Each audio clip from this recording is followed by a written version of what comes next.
The Eminence in Shadow episode 14, and man, what a great episode this was. This is definitely one of those episodes that has everything in it. It has action, it has a lot of information, it has plot twists, it has everything. That is why I think it is the best episode as of it yet. So yeah, that is actually pretty good to see that until now they are still keeping up with the episodes, being great. And this is, like I said already, another great episode, the best one yet. We got so much information out of this episode, so many revelations, especially because in this episode alone, I guess we can say we got exactly what the whole anime is about, because since the first episode we have been hearing, I think it was the first or second, about the cult of Diablos and about what they're doing. Yeah, we have heard about them since the first or second episode, but we didn't really know exactly what was their purpose and what they are doing, who is Diablos, which is the most important question. And most of them we got answers in this episode. For example, the most important question of who is Diablos, we actually got it in this episode, and it was one of those revelations that was actually stunning, that was actually surprising. I don't think I'm the only one. Maybe I missed something in the last couple of episodes that may have already gave hints to who Diablos was, but I don't think that was the case. That is why I'm saying that it was actually surprising. It was actually really good the way it was revealed in this episode, because we got the revelation of who was Diablos, and well, he was shown to be a person that we already knew. He was shown to be a person that we have seen in the last couple of episodes. It is not like Diablos was revealed as a new powerful character,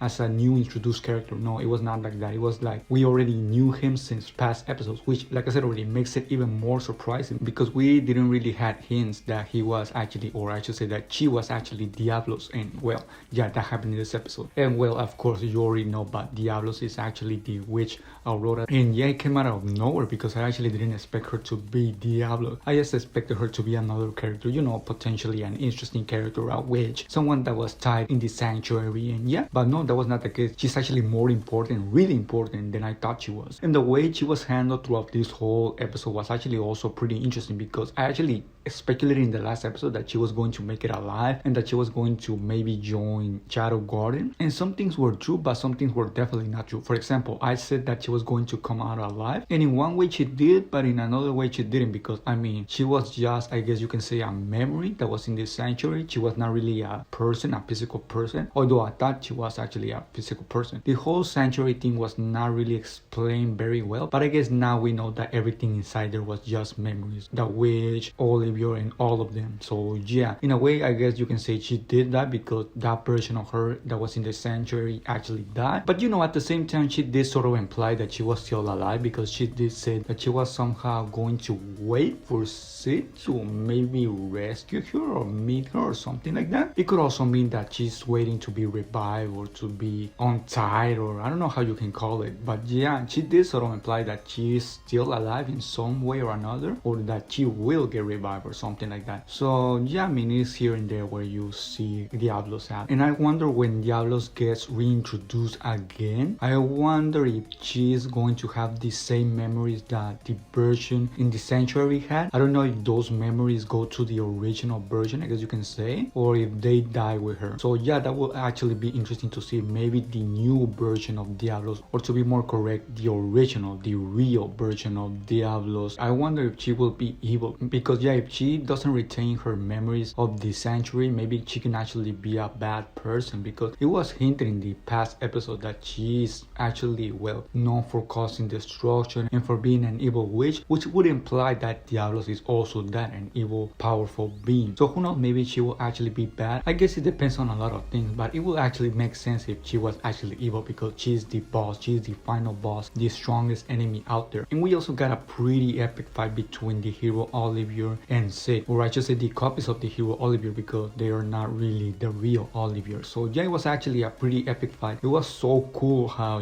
Sid was handling himself. He got stabbed so many times, but he was acting all chill, all cool, because he was avoiding vital spots. He even says himself that he moved his heart out of the way to prevent him from being stabbed to death. So yeah, it was actually pretty cool how he was handling himself. And like I said in the past episode, I already knew that Sid was going to win.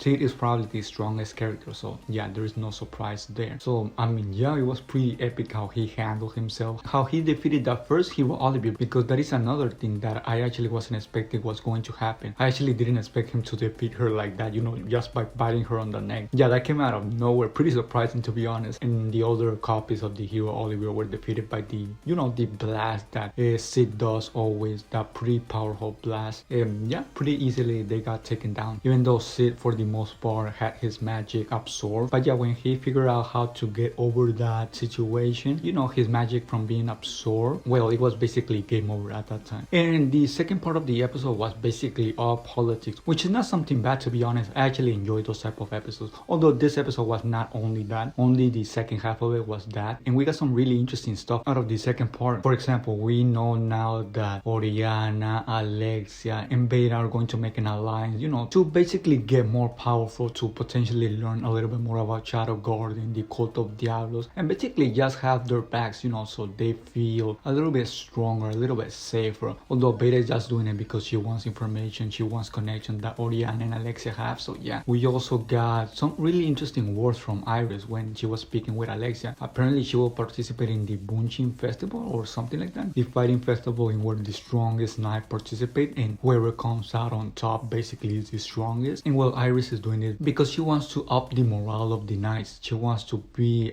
you know, a figurehead. She wants to show that she's actually powerful, and that whatever comes to the state, well, she will actually be able to defend it. She wants to gain the trust out of her knights again, because yeah, they're really doubting her leadership. So yeah, I guess she's doing it because of that. And she says some pretty interesting words, which is that whoever comes, be it Shadow Garden or the Diablos cult, she will be there to defend, well, basically her country, if you can call it like that, her kingdom. She will fight and she will, I guess, defeat them. At least that is what she believes she will do. Of course, she's over herself because she doesn't know exactly how truly powerful Shadow is. So yeah, it was actually pretty interesting and funny at the same time that she said that. And I actually wonder if Sid will participate in the festival, in the fighting festival, or maybe Shadow and Sid will participate, because it is almost implied that Shadow Garden and the Diablos cult will be there trying to do some things. Not necessarily Shadow Garden doing shady things, but most likely the Diablos cult doing shady things and Shadow Garden trying to defend. So yeah, definitely something big is coming up. The festival will be really interesting to see because a lot of people will be there. Iris, probably Sid's sister, probably Alexia, probably Oriana, probably Sid. So many epic fights coming, to be honest. And the episode ended with Oriana having some sort of disease or curse. I don't know how you can call it. She has some weird red markings in her chest. I don't know what that means. I don't know if it has to do something with the sanctuary or Diablo's cult or something like that. But yeah, something really strange is happening. At least we can definitely say that it is something not good. So yeah, maybe she will ask Sid for help, or she will be quiet participating in the tournament. I probably missed a lot of things that happened in this episode because yeah, a lot of things happening. But I think I said the most important parts. Iris being angry at Shadow Garden in Diablo's cult, the witch, the fight, the alliance. But yeah, I think that is everything for me. I hope you enjoyed my review, and I guess I'll see you all in the next episode review.